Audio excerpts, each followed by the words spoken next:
Knowing that you have the right to speak up for yourself is only half of it. The other half, the part nobody talks about enough, is knowing how to do it in a way that is actually heard. Because self advocacy that is not delivered well can sometimes be misread as disrespect. And that misunderstanding can make things harder for our kids, even when they are doing exactly the right thing. I recently received a comment from a viewer that stopped me in my tracks. They pointed out that self advocacy is commonly mistaken for disrespect or being very demanding when it's not delivered properly. And they asked me to make a video specifically about how students can advocate for themselves in a way that is effective and not leading to conflict. This is exactly what this video is about because our neurodivergent kids, they deserve to be heard. And part of making sure that happens is helping them understand that what they say and how they say it both matters. Now, first, I want to acknowledge something that is very important. I say this with love and with full understanding of the neurodivergent community communication styles. Many autistic and neurodivergent students communicate in ways that are direct, literal, and honest. That is not a flaw. That is actually a strength. But in a world where many neurotypical adults are accustomed to more indirect communication, that directness sometimes be misread and misunderstood. A student who says that explanation didn't make sense is being honest. But depending on their tone and their delivery, an adult might hear it as being rude. A student who says, I already know this, might be completely right. But without the right delivery, it can come across as being dismissive. And this is not about asking our kids to mask who they are or pretend to communicate in ways that don't feel natural. It's about giving them tools, practical, usable tools that will help their message land the way they intended it to. Now, here are four things that make self advocacy effective for students and for the adults supporting them. Number one, timing matters. The middle of a lesson is rarely the right moment to raise a concern. The end of class, a quiet moment before or after school, or a scheduled meeting, it gives the conversation the space that it needs and deserves.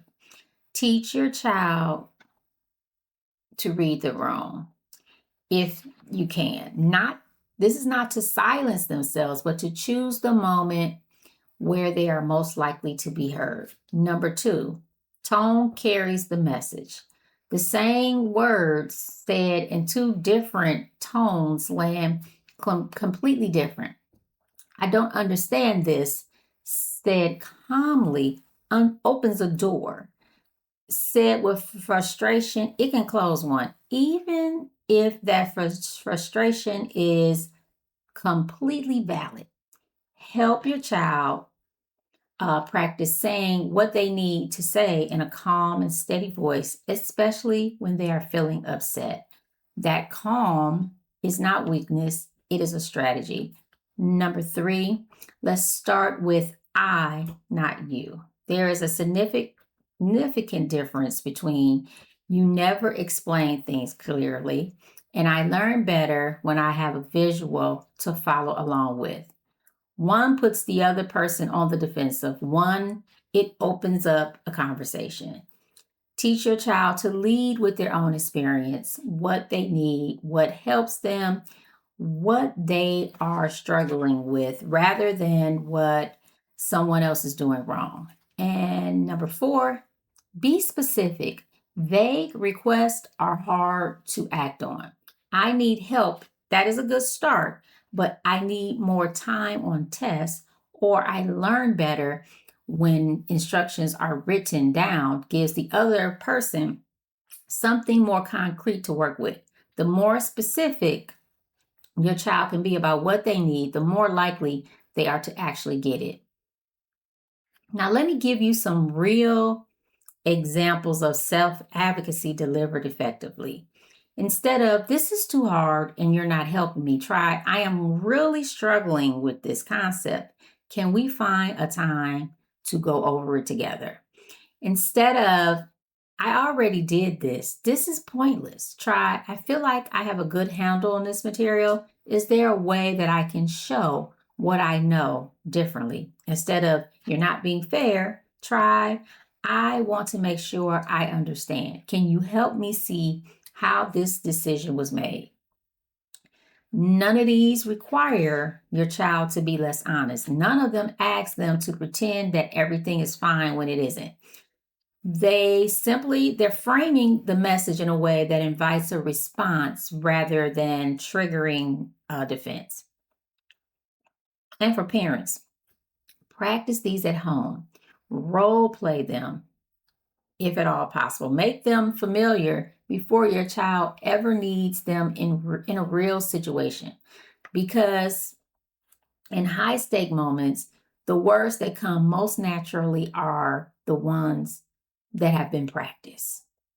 I also want to speak to the parents and caregivers watching this, because your role in this is huge. When your child comes home and tells you about a conflict at school where they tried to speak up, resist the urge to immediately tell them what they did wrong. Start by listening, validate that they tried, and then gently together talk through what they might try differently the next time.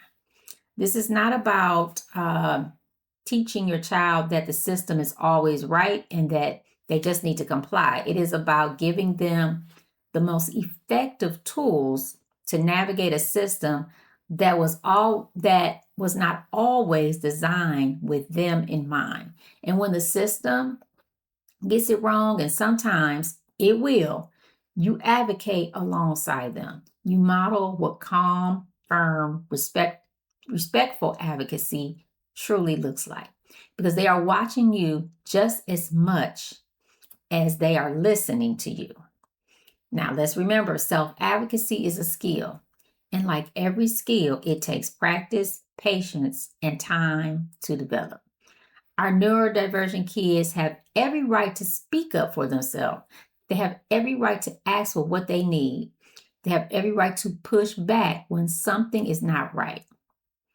They have every right to take a space in every room that they walk into. And when they learn to do that in a way that is clear, calm, and confident, they become unstoppable. That is what we are building, one conversation at a time. Now, if this video helped you, please share it with a parent, a student, or an educator who needs to hear it. And thank you to the viewer who inspired this topic. Your comment made a difference. Now, don't forget to subscribe for more autism and special education support every week. And as always, I'll see you in the next one.